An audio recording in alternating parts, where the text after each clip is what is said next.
ನಮಸ್ಕಾರ ವೀಕ್ಷಕರೇ, ನಾನು ನಿಮ್ಮ ಮಂಜುನಾಥ್ ಅಡ್ವೊಕೇಟ್ ಮಾತಾಡ್ತಾ ಇರೋದು. ಪೊಲೀಸ್ ಠಾಣೆಯಿಂದ ಕರೆ ಬಂದ ಕೂಡಲೇ ನಾನು ಠಾಣೆಗಳಿಗೆ ಹೋಗಬೇಕಾ ಅಂತ ಹೇಳಿ ಕೆಲವರು ಗಾಬರಿಯಾಗಿ ಬಿಡ್ತಾರೆ, ಭಯಕ್ಕೆ ದುಗುಡಕ್ಕೆ ಗುರಿ ಆಗ್ತಾರೆ, ಪ್ಯಾನಿಕ್ ಆಗಿ ಹೋಗ್ತಾರೆ. ಠಾಣೆಗಳಿಗೆ ನಾವು ಹೋಗಲೇಬೇಕಾಗತ್ತಾ, ಈ ರೀತಿ ಕರೆ ಬಂದಿತ್ತು ಅಂತ ಹೇಳಿ ತಿಳ್ಕೊಂಡು ಮತ್ತು ನನಗೆ ಅವಮಾನ ಆಯಿತು ಅಂತಾನು ಕೆಲವೊಬ್ಬರು ಎಕ್ಸ್ಟ್ರೀಮ್ ಸ್ಟೆಪ್ಸ್ಗಳನ್ನು ತೊಗೊಂಡು ಬಿಡ್ತಾರೆ. ಭಯಪಟ್ಟು ದಿಗಿಲಾಗಿ ಕೆಲವು ಆತ್ಮಹತ್ಯಾ ಪ್ರಕರಣಗಳು ಕೂಡ ನಾವು ನೋಡಿದ್ದೇವೆ. ಸೊ ಕೆಲವೊಂದು ಸಂದರ್ಭಗಳಲ್ಲಿ ಪೊಲೀಸಿನವರು ನೋಟಿಸ್ಗಳನ್ನು ಜಾರಿ ಮಾಡ್ತಾರೆ.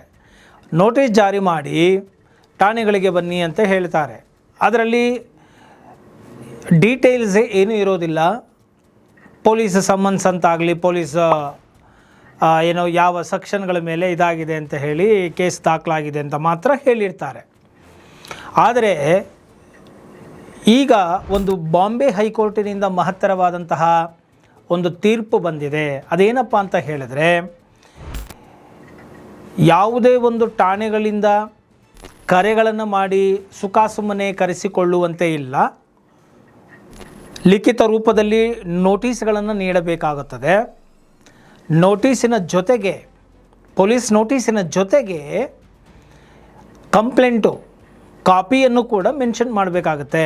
ಅಂದರೆ ದೂರುದಾರನು ನೀಡಿರುವಂತಹ ದೂರು ಏನು, ಆ ದೂರಿನ ಸ್ವರೂಪ ಏನು, ಯಾವ ಸೆಕ್ಷನ್ಗಳ ಅಂಡರಲ್ಲಿ ಮಾಡಲಾಗಿದೆ, ಯಾವ ಆರೋಪವನ್ನು ಮಾಡಲಾಗಿದೆ ಅನ್ನೋದು ತಿಳಿಯುವುದು ಆ ಒಂದು ಆರೋಪಿತ ವ್ಯಕ್ತಿಯ ಹಕ್ಕಾಗಿರುತ್ತದೆ.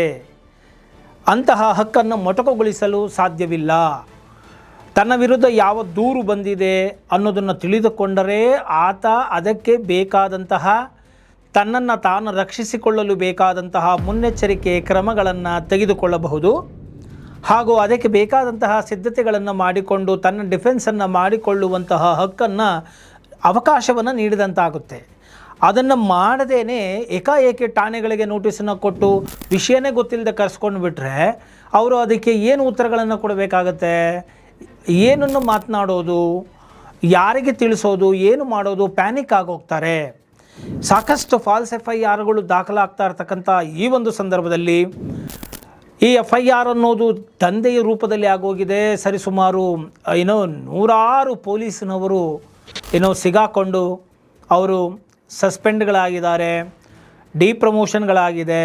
ಇಂತಹ ಒಂದು ಸಂದರ್ಭಗಳಲ್ಲಿ ಈ ಎಲ್ಲ ಬೆಳವಣಿಗೆಗಳನ್ನು ಗಮನಿಸಿದಂತಹ ಬಾಂಬೆ ಹೈಕೋರ್ಟ್ ನೋಡಿ, ಈ ಒಂದು ಪ್ರಕರಣದಲ್ಲಿ ಇಲ್ಲಿ ಕಾಸ್ಟ್ ಟೈಟಲ್ ಎಲ್ಲ ನಿಮಗೆ ಕೊಟ್ಟಿದ್ದೀನಿ ನೋಡಿ. ಈ ಒಂದು ಪ್ರಕರಣದಲ್ಲಿ ಹೈಕೋರ್ಟ್ ಹೇಳುತ್ತೆ, ಅಲಾಂಗ್ ವಿತ್ ಕಂಪ್ಲೇಂಟ್ ಕಾಪಿಯನ್ನು ನೀವು ಎನ್ಕ್ಲೋಸ್ ಮಾಡಿ ಕೊಡಬೇಕು. ಆ ಕೇಸ್ ಯಾವುದು ಅಂತ ಹೇಳಿದರೆ, Ajay Prakash Chand Agarwal versus state of Maharashtra and others, writ petition number 1703 of 2026. ಈ ಒಂದು ಪ್ರಕರಣದಲ್ಲಿ ನಿರ್ದೇಶನವನ್ನು ನೀಡಲಾಗಿದೆ.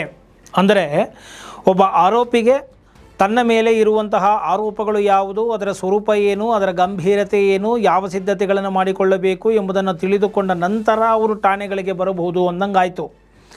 ಅದನ್ನು ಮಾಡಲಿಲ್ಲ ಅಂತ ಹೇಳಿದರೆ, ಅದಕ್ಕೆ ಅವಕಾಶವನ್ನು ನೀಡದೆ ಹೋದರೆ ಅದು ಕಾನ್ಸ್ಟಿಟ್ಯೂಷನ್ ಪ್ರಿನ್ಸಿಪಲ್ಸ್ಗೆ ವಯಲೇಷನ್ ಮಾಡಿದಂತಾಗುತ್ತದೆ. ಸಾಂವಿಧಾನಿಕವಾದಂತಹ ಒಂದು ರೀತಿ, ನೀತಿ ಮತ್ತು ಪ್ರಿನ್ಸಿಪಲ್, ಆ ರಕ್ಷಣಾತ್ಮಕವಾಗಿ ನೀಡಿರುವಂತಹ ಒಂದು ಹಕ್ಕುಗಳನ್ನು ಉಲ್ಲಂಘನೆ ಮಾಡಿದ ಹಾಗೆ ಆಗುತ್ತದೆ ಎಂಬುವಂತಹ ಮಹತ್ತರವಾದಂತಹ ಆದೇಶವನ್ನು ಬಾಂಬೆ ಹೈಕೋರ್ಟ್ ನೀಡಿದೆ.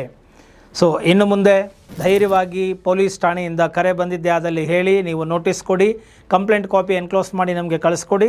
ಕಂಪ್ಲೇಂಟ್ ಏನಿದೆ, ನನ್ನ ಮೇಲೆ ಏನು ಆರೋಪ ಬಂದಿದೆ ಅನ್ನೋದನ್ನು ತಿಳಿದ ನಂತರ ನಾನು ಏನು ಸಿದ್ಧತೆಗಳನ್ನು ಮಾಡ್ಕೊಳ್ಬೇಕು ಅಂತ ಹೇಳಿ ನನ್ನ ವಕೀಲರ ಬಳಿ ಚರ್ಚೆ ಮಾಡಿಕೊಂಡು ಅವರನ್ನು ಕರೆದು ನಾನು ಠಾಣೆಗೆ ಬರ್ತೇನೆ ಅಂತೇಳಿ ಧೈರ್ಯವಾಗಿ ಹೇಳುವುದರ ಮುಖಾಂತರ ಗಾಬರಿಯಿಂದ ಹೊರಗಡೆ ಬನ್ನಿ, ಆತಂಕದಿಂದ ಹೊರಗಡೆ ಬನ್ನಿ, ಪ್ಯಾನಿಕ್ ಆಗಬೇಡಿ ಎಂಬುವಂತಹ ಮಾತನ್ನು ಹೇಳ್ತಾ ಇವತ್ತಿನ ಈ ಒಂದು ವಿಡಿಯೋವನ್ನು ಇಲ್ಲಿಗೆ ಮುಗಿಸ್ತಾ ಇದ್ದೀನಿ.